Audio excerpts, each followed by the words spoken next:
In today's video, I'm going to teach you how to use Teams Copilot without transcription for sensitive meetings.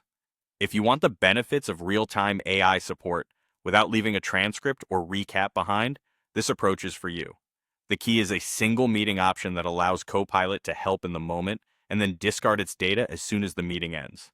You'll still get live summaries and helpful Q&A prompts during the call, but nothing is saved afterward, which makes it ideal for confidential discussions. Before your meeting starts, open the event in your calendar and go to the meeting options. Find the setting that controls Copilot and transcription behavior, and change it to only during the meeting. This tells Copilot to operate in a live ephemeral mode. It's important to do this ahead of time so the policy is in place the moment participants join. Keep in mind, this setting trades convenience for privacy. You won't get a post-meeting recap, transcript, or generated follow-ups. If you rely on those after-action summaries, you'll need to choose a different setting in meetings where preservation is acceptable.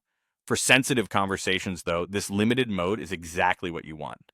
When the meeting begins, Copilot will not start automatically. You need to activate it manually. Look for the Copilot icon in the meeting controls and click it to turn it on. Once active, Copilot can summarize what's being discussed so far, surface key points, highlight open questions, and help you stay aligned without interrupting the flow.